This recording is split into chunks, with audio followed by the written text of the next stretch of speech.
Well, hello, hello, hello. This is Happy Valley Hobbies, and these are hobbies that make me happy. Uh, it's been a little bit of a time because at least last week I wasn't here, and this Saturday I wound up going to a remembrance for someone that's in my opinion, a great loss to the world. It was somebody who um, enjoyed life during this at this whatever second it was and all that, and his his his enjoyment of life was infectious.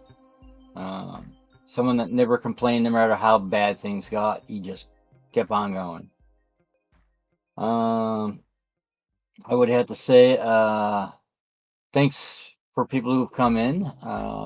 Dave of Caboose 173 Channel 1 and Valley's 56XX with Floyd Robbins, leaving a like even before I even started. So thank you, Floyd. He left me the like because he's not able to be here later. So, all right, thank you. Um, and But he was definitely a unique individual. During the remembrance, there was stories that went around that if you, well, thank you, Valleys.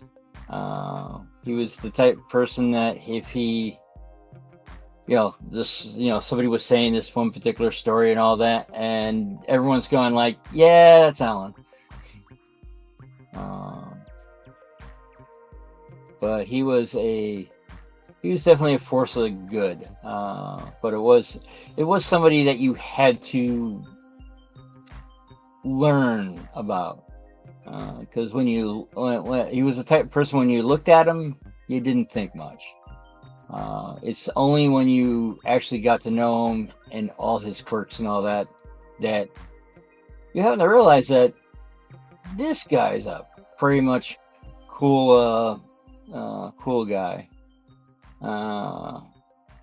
Show comments on the stage. It's beta, so I don't know if this will work or not. Let's throw them up there. Oh, it's not available on the free plan. So, so that's probably won't be. That's why I'm noticing with StreamYard, they're adding stuff, but it's not available on the free plan. Um, which, yeah, it's okay. I don't plan on. I think they've actually turned around and took away a couple of normal functions when they rearranged everything, because they have 3 plants now, and if I remember correctly, they used to have 4. Uh, but that's what happens when the company gets bought and sold, and it winds up. You just hopefully the new owners don't turn around and will try to squeeze every bit of money out of everybody and destroy everything. It looks like the new owners have not done that yet, which is a good thing. But yeah, he was the kind of guy that once you got to know him and realized what shenanigans he can get into, yeah, pretty much. It's like how to squeeze as much profit out of something, get that rate of return as quickly as possible. Which Al was not that type of guy. He just no matter how things personally got hard for him, he just did what he wanted to do. And a lot of times that was, going to protests, even though he couldn't actually be a good protester, but he did it anyway. And the thing is, he always lived in the moment. Yeah, he liked doing karaoke, uh, or not karaoke, but singing in general. And when he would get to the venue for the open mic, he would turn around and says, "Hey, do you have a song ready to go?" And he just apparently just smiled and nodded. He didn't actually say yes. Uh, then they would get the equipment all set up for him and all that. So, and the guy in charge would say, "All right, what song are you singing?" And his reply was usually, "I don't know yet." But that's how Al was. He definitely was a person that lived in the moment. Someone said that the world needs more Al Brophies, but in my opinion, uh, Al is so unique that I don't think having more Al Brophies would be the way to make the world a better place. I think it'd be more like follow Al's example. Um, Not pretty much not complaining when things are not going right. Just be constantly in a good mood.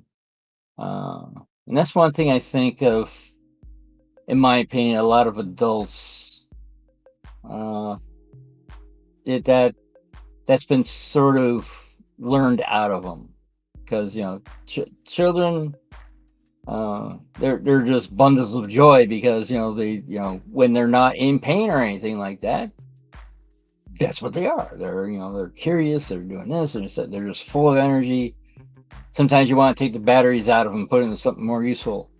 Uh, but even a baby. I mean, if it's uncomfortable, it's going to be screaming at the top of its lungs. But once that pain goes away, maybe about a minute later, all of a sudden it stops crying, and then all of a sudden it's back to being, curious.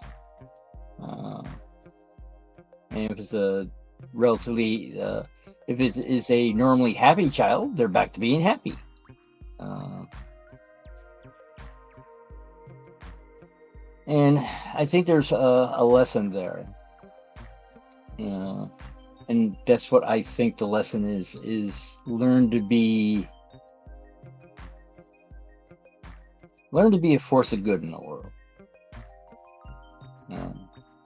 Now, my thoughts on being good is helping everybody, and that's what Al did. He helped if he could, and you needed help. He got you help. It might not have been the best kind of help, or the best. It's the best that he could do at that time. There was one time I had a vehicle give out on me, and it was one of those things of, okay, I need to figure out a way to get back and forth around. And Al just happened to have this very old car that had probably more rust than paint on it. And said, here, and with, I guess the way the New York laws work out, that you can't give a car away. You have to actually sell it. So he sold it to me for about $1. And it was a 1990 Mercury Sable. I mean, the thing was old. But I actually was able to get it. I kept it running for a good year, to the point where the place I was hired on as a temp, because I would get to work into the worst snowstorms you can think of. And it's like, I'm like, okay, this guy's really, really dedicated, so we should hire him. He's not the best, but he's not constantly, oh, I need a broken nail, so I got to call out for today or something like that. So basically you know who those people are. They get the smallest little inconvenience, and they're like, oh my god, so much drama. Where I, on the other hand, there's times I probably should have said, yeah, I'm not, probably shouldn't be going to work today, but being alone, I don't have somebody, tap me on my shoulder going like, "You look horrible. You need to, not go to work." Uh, but yeah, there's been times I go to work, the person at HR would take one look at me and go like, "You need to go back home." Um, but I would have to say he didn't complain, but I think he complained if something was wrong. Uh, but if there was something he knew was wrong and couldn't do anything about it, then he wouldn't complain about it, because what was the point of complaining about something that you can't change? So that's what he did. And some of the things of stories that were sort of like on the seat of the pants, basically. So when they bought the place that I knew him from, what I didn't know is where the sun porch was. So there was a small gravel pit, and the pit would wind up getting frogs in it, and the frogs couldn't get back out of the pit. So what the daughter would do was turn around and rescue the frogs. And apparently one particular, I think it was I want to say it was a birthday party. He came up with a brilliant idea of coming up with a frog Olympics. So, they all figured out, all the kids got together to figure out what would be a good frog Olympics, what to have on there, highest jump, longest jump, a natural race, all these different things of, okay, here's what a frog elliptic is supposed to look like. Then when they turned around and did once they figured that all out, they were all allowed to go into the pit and pick their contestant, and had their frog Olympics. There was a time, I guess, the daughter was in a unicorn phase. Well, the thing is, unicorns don't actually exist, but he, did his best to get it close. And I guess they wound up going to this one particular farm that had horse rides. Well, hello there, Corey. Thank you for coming in. And the way the horses were set up is that they had this really old white horse, and basically the daughter was light enough that it didn't hurt its back.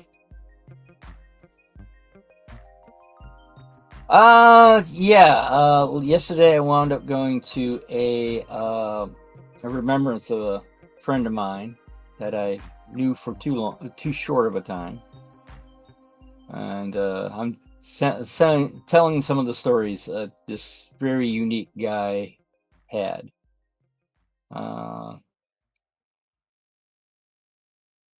You just missed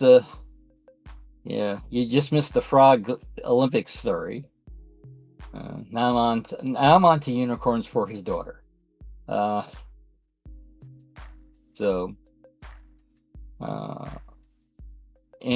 Since the horse, thank you, Corey.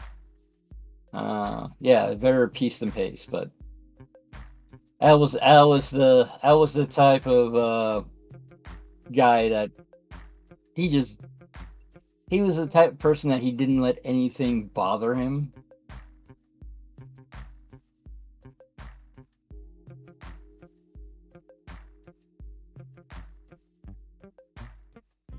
Yeah, pretty much. But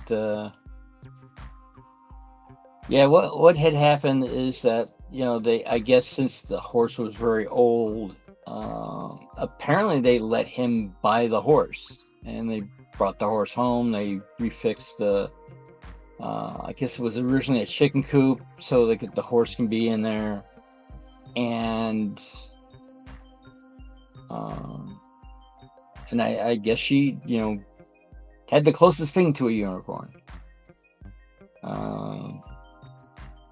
They didn't say exactly how long the horse, or how long the horse lived afterwards, because I get it was a very old horse, but I guess it was, good enough to satisfy the daughter's thing of, ooh, I got a unicorn, or that looks like a unicorn. Uh, but the thing is that there's sometimes he would say something that uh, he sort of kind of regrets saying. Uh, Apparently, less than 2 or 3 years ago, he said he had a dream of skydiving. And hello there, Andy. Thank you for coming in. So the daughter turned around and found skydiving company that dealt with people who were like Al. Now the thing is that as much as Al did all these, Al did a lot of things that people without disabilities would whine about. When I don't quite know what disease he had, but by the time I met him, he had zero use of his hands. They just hung there like this, and that's all he could do with his hands. He had a electric wheelchair that he controlled with his. There was a control arm that came out, and he could turn around and move it different directions and all that using his jaw, basically. And that's one of the things that you sort of realize that he's better than the average person, because here's somebody who is joyful and tries to make people happy, where he himself is just not able to do it. I mean, he was not as disabled as Stephen Hawking's, because he was able to still talk and sing. I don't know if it was the same disease or not, but it was definitely nerve degenerating. And he would do things along, and his wife was very supportive until, unfortunately, she became a victim of Alzheimer's. And so once she was no longer able to drive, that limited very limited his options. But as long as she was able to drive, he was able to say, turn right, turn left, stop, for the light, go ahead. It's like give her directions for her body to move. But when she herself was not able to do that, he wasn't showing up around anymore. I mean, people would turn around and give their shirt off their back for this guy. But he was also the type of person that wouldn't ask, because he didn't want to be too much a bother. And it's like, there's a lot of people that are just like, dude, we don't, it's like, it'd be an honor for you to turn around and bother us. But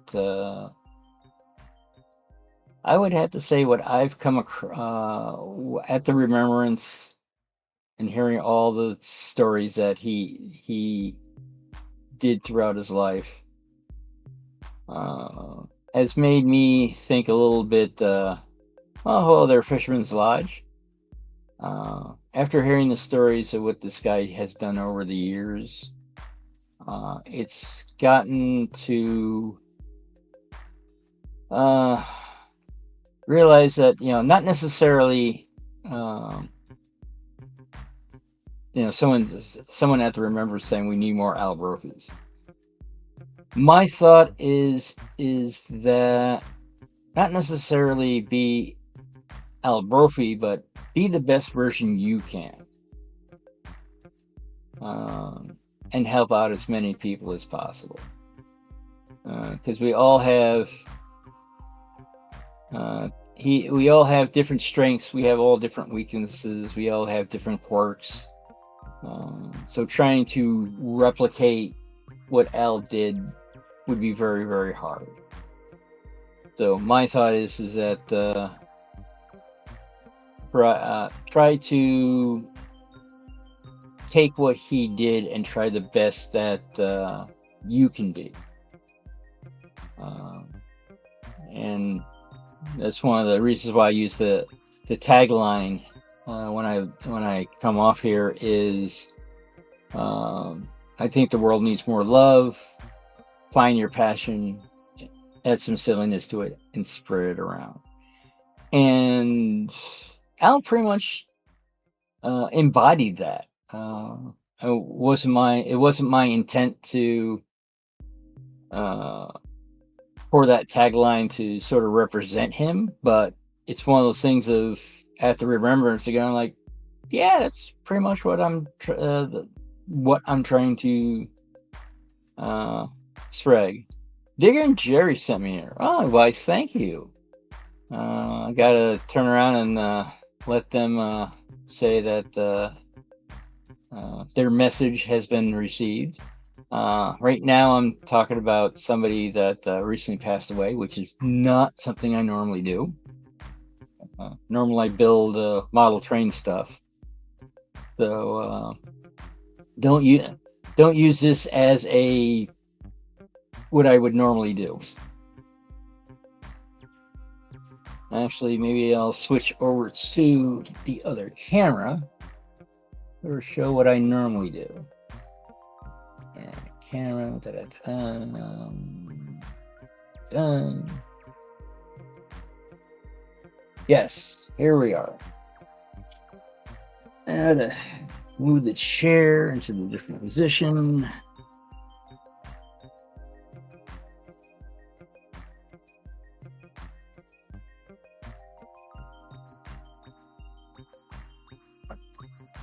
Okay, right now I'm building a very small trestle that goes over a canal and uses this bridge. This is, see if I can sneak it over here. This is how far I've gotten to with the module. This is the canal portion of it, and basically the track goes across here, and this is where everything is going to, well, eventually look nice. Then of course you're adding all the other fun details. And I'm using the trestle pattern I'm using is the one from Hunter Line. Not sure how well this is going to show up, but it's going to be this style of trestle, or not necessarily the basically the designs of the bents and stuff like that. That's what I'm aiming for.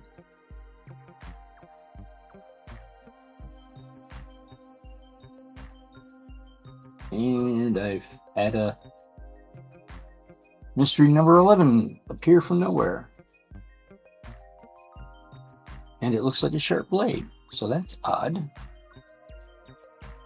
I'll put this over there for now. And I have turned around and made parts for the vents. There's going to be 4 vents. Well, vents as well. Actually, 2 vents and 2 abutments. And this is what I got them at this point in time. The amount of parts that I have. And what I'm going to do is put the vents together. 3 of them are going to be relatively short, and then this one's going to be a tall one. Let's do the tall one first.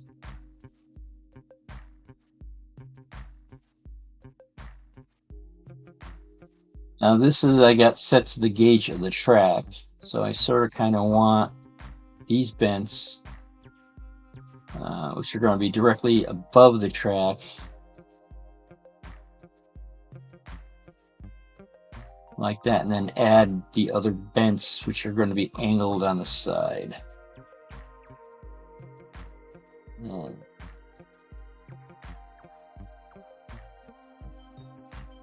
Now, another challenge is to get this sort of relatively straight.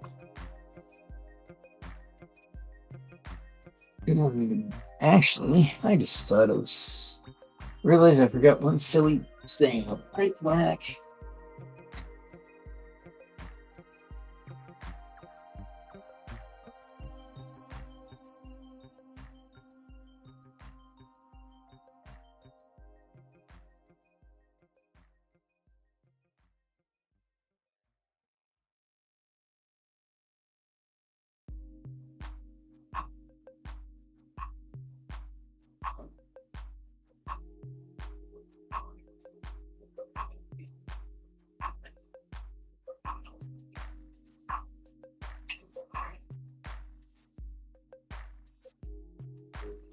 All right, I forgot my phone so I can keep track of the chat.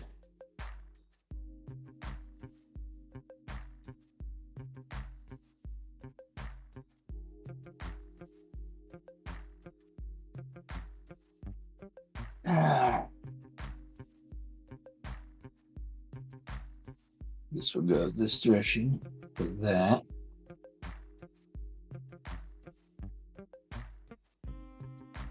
And let's see.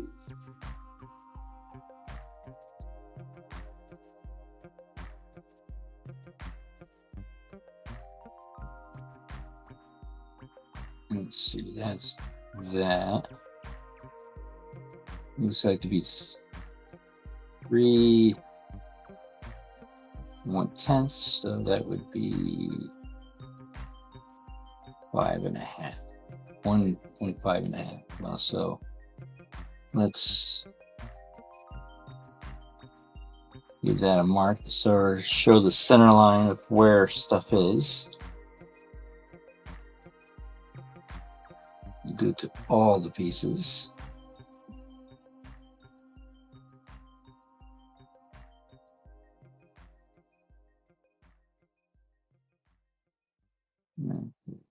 What's happening here?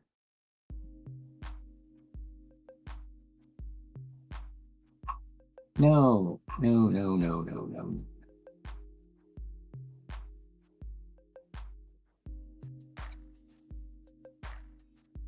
There we go.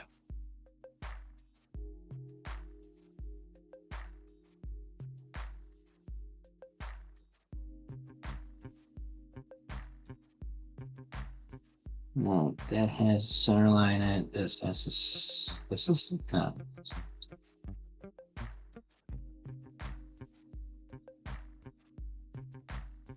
Everything has a center line in it. Or at least on the bottom ones. Now let's see what the top ones are going to be.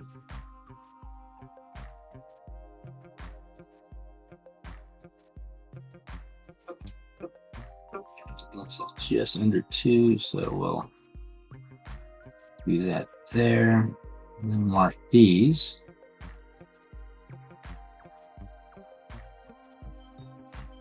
Center line. Now, I've never scratch built a trestle before. I followed plans. The one I just showed you earlier, was from a set of plans. So I just cut the size and went there. This is sort of, I'm doing the off the cuff, basically. So get that there, that there. Let me push these.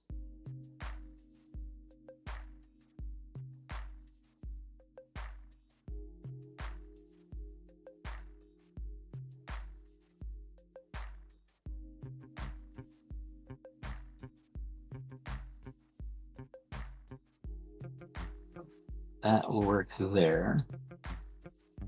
So from here,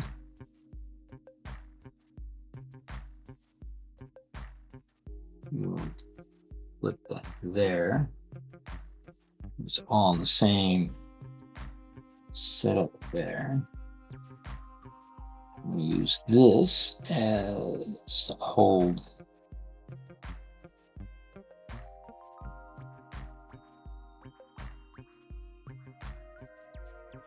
Hold the glue that we need.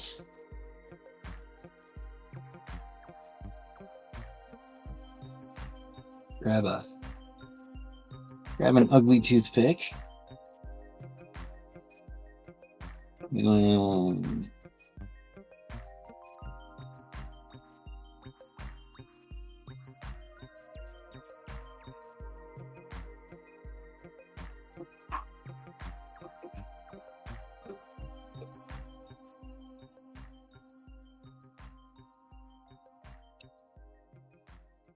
start adding glue to the joints. Of course, half covering them up from the camera. We're forgetting that the camera is a little bit to this direction. But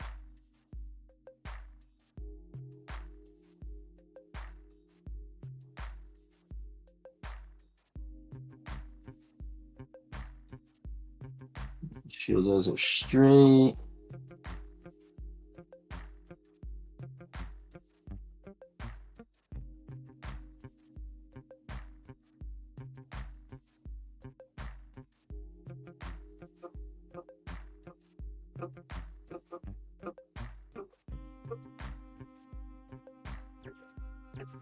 And of course, everything goes right.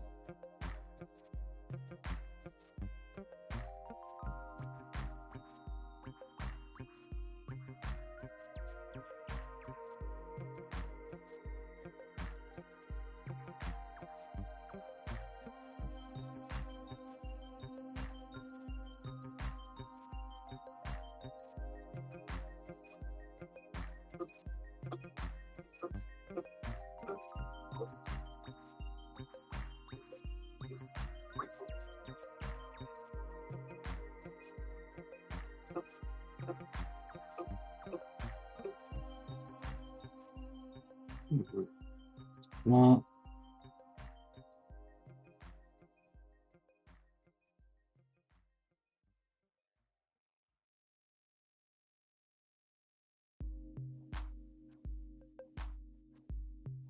now, I believe these are going to be, moving it this way is going to be the hardest.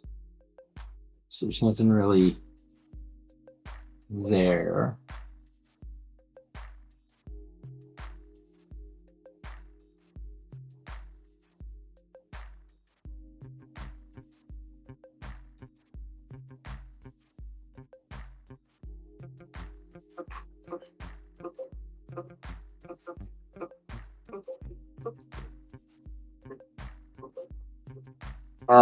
Question I have is that our anglers or our fly fishing also called anglers, or is that something completely different?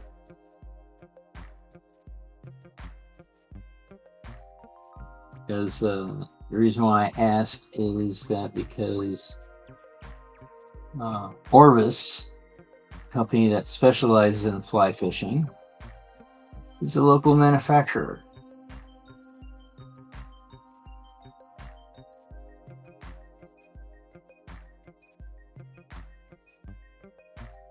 When it comes to fishing, it's like, all right, grab a rod, a hook, bait, throw the bait and the hook in the water, and wait for a tug.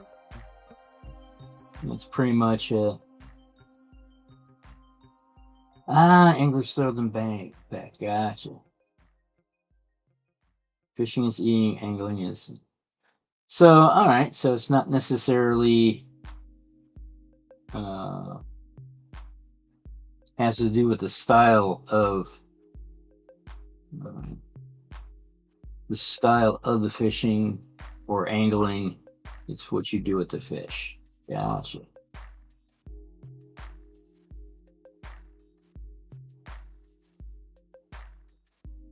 Oh no.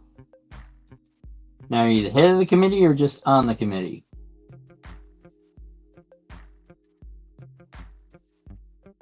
Those are different implications.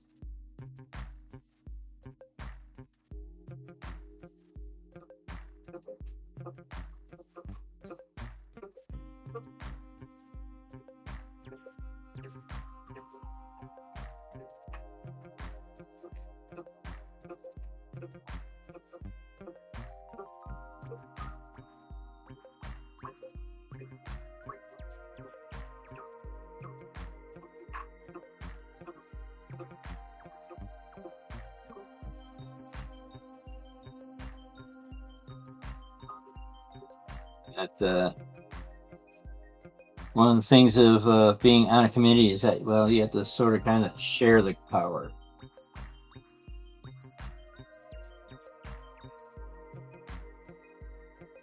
And unfortunately, I have been on a committee where, well, one person didn't want to share that power. It was their way or the highway. After a while, a lot of people decided to go the highway.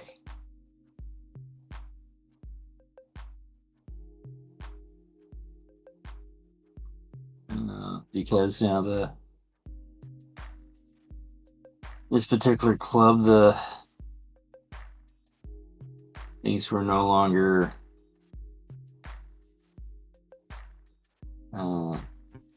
happy.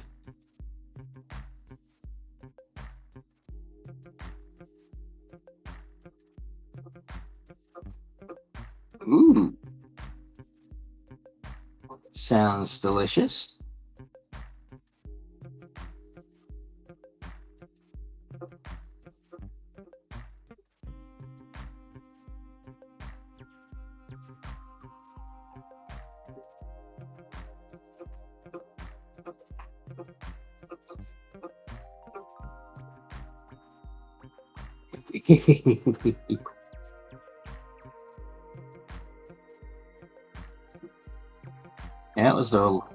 That was the running gag for the longest time, and from what I understand, the last episode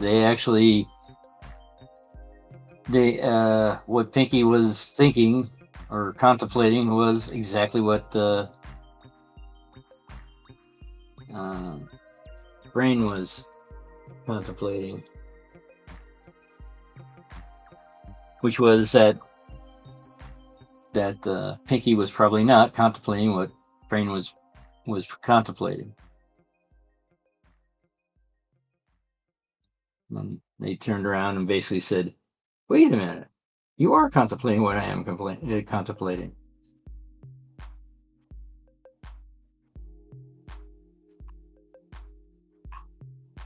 Basically, after all these years, the answer was no. So it's probably going to be no again. And then turned around going like, "Hey,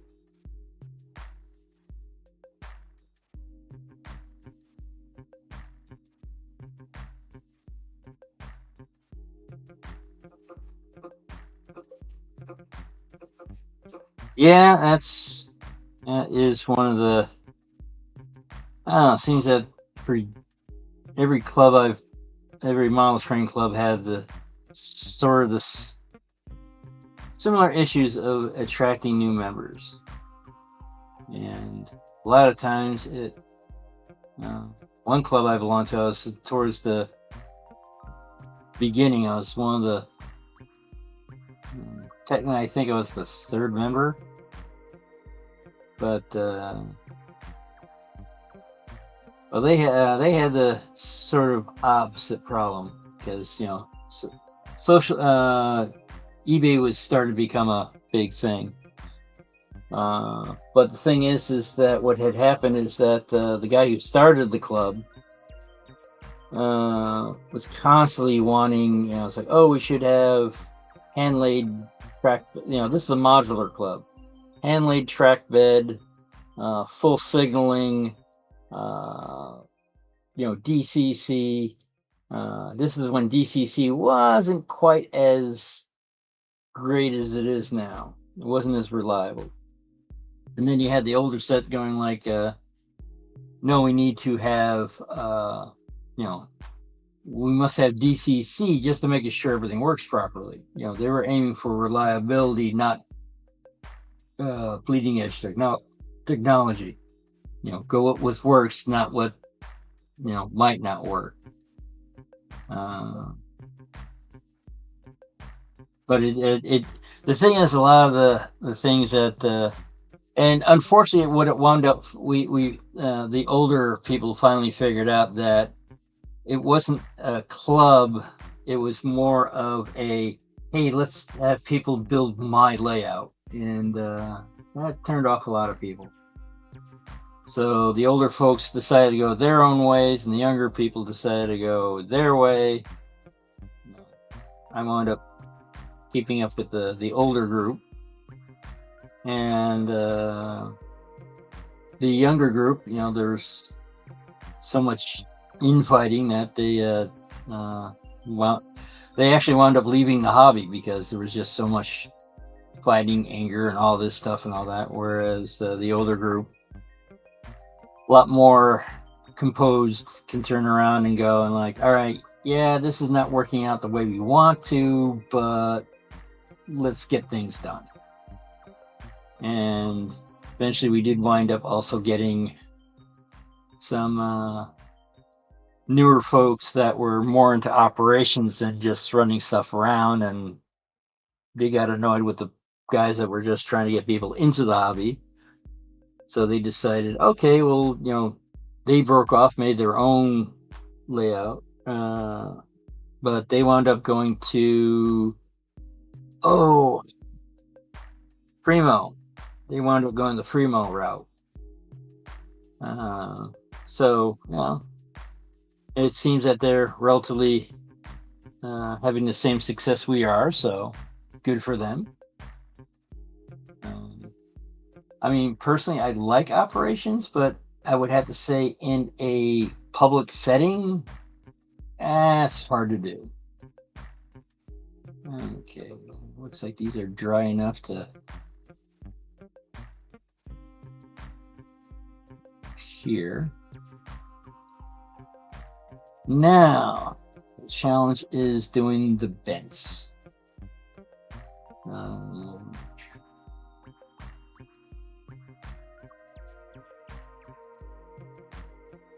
Because we now need to do bents.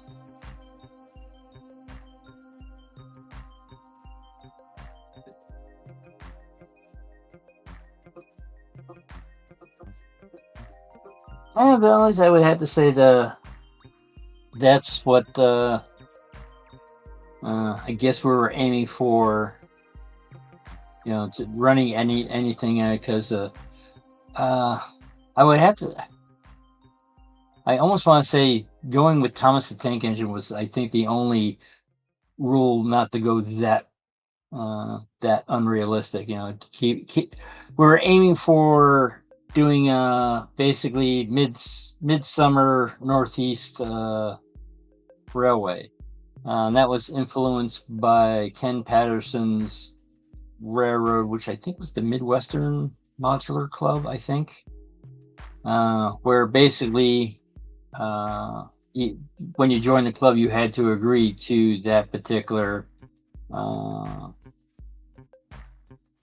because most modular clubs at the time, the way they were set up is that here you had you could have a snow scene next to a desert scene, next to a city scene, it's like there was abrupt changes between modules. And what I was impressed with Ken Patterson's stuff is that even though a lot of stuff was built with different people and different techniques, they all look like one unit.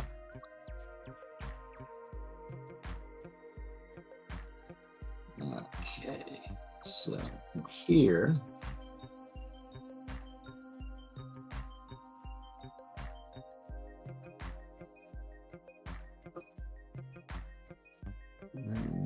2 of these and 6 of the shorter ones. But yeah, I think that when we're doing it as a common theme, a lot of it helped out because of by keeping it as a common theme, you didn't have people who were coming into the hobby not knowing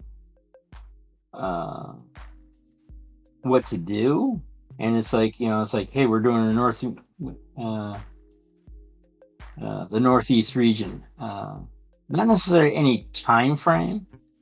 In fact, that's one of the things that I wound up doing was starting to have got a hold of a Mantua General and started having the real old cars. And a lot of people were sort of kind of liking them. So that's what sort of drove me into eventually 1776, June, and figuring out how the centennial was celebrated.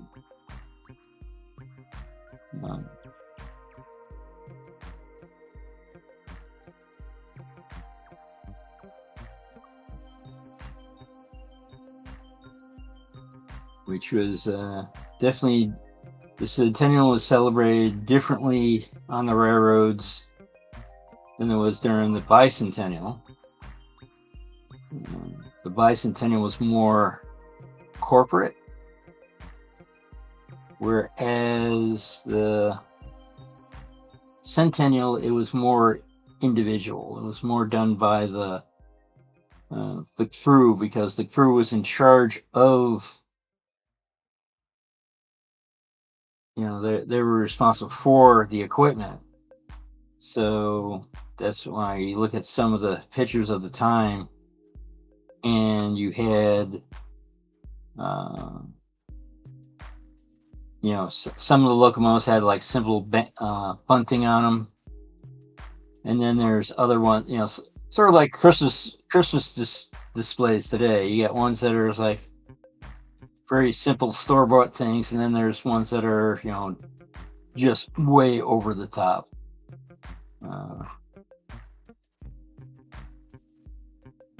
Okay, so we got that and that. Let's bring out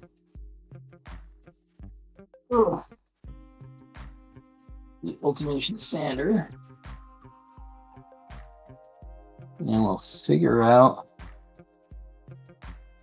what angle it's at.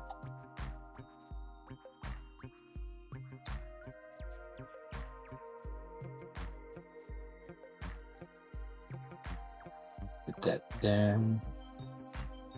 We will now. Oh, I think we gotta go the other direction.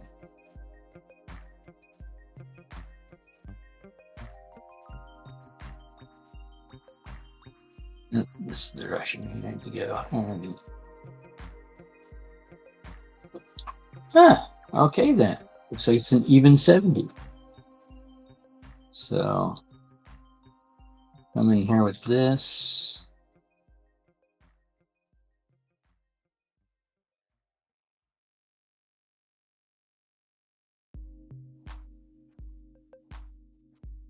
But yeah, now from my understanding, they are getting newer people that are willing to mostly follow instructions.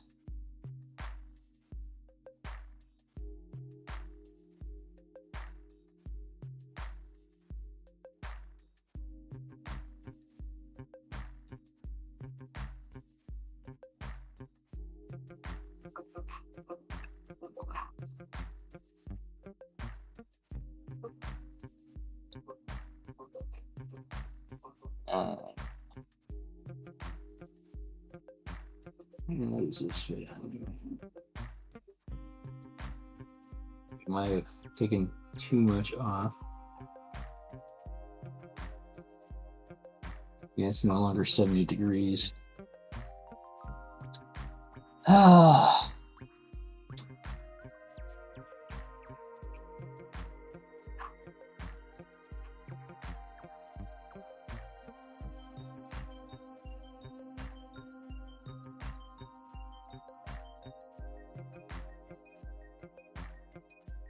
Yeah, the thing is, when you're doing drawings and all that, everything's all nice and figured out for you. But when you're doing it like this, sort of winging it, it's a little bit.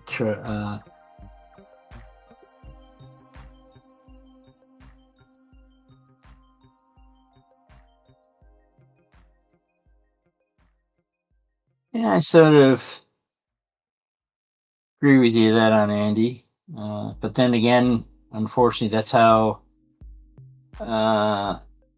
mass-produced local anything is the same.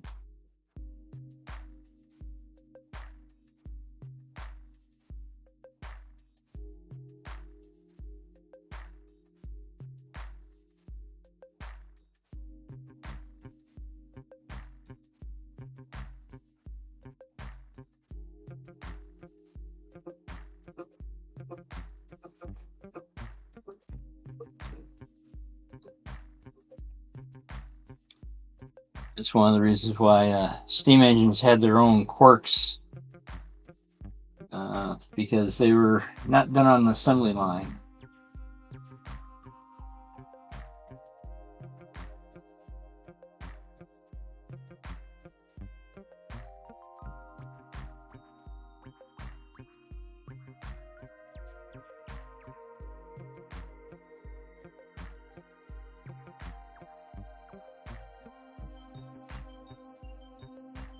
That is true, Andy.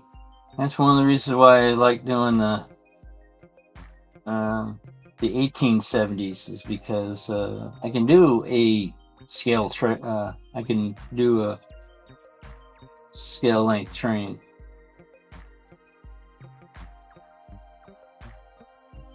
Yeah, mile long double stacks.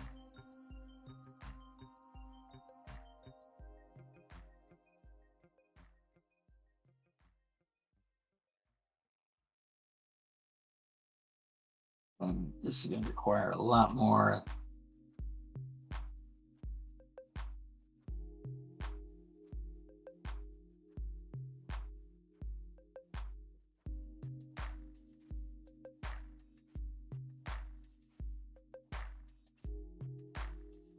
And from my understanding, even over European countries, the train length is getting ridiculously long.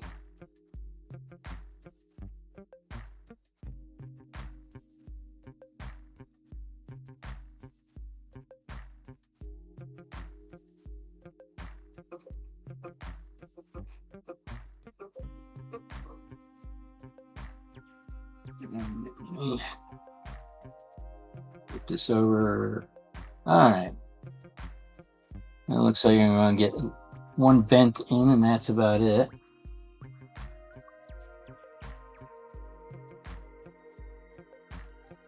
That looks about right. And we'll add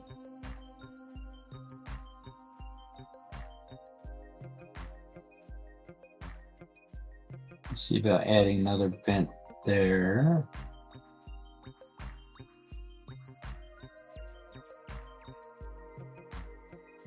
Find out what that angle is. I guess I'll cut this in half and use that over there, because that's too short over here. But that, I think, is going to be the end for tonight.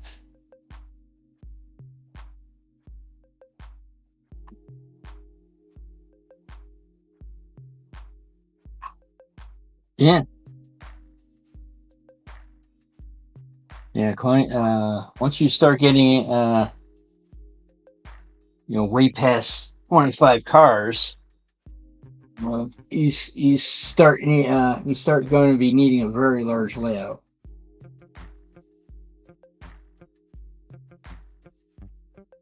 Okay, let's switch cameras back.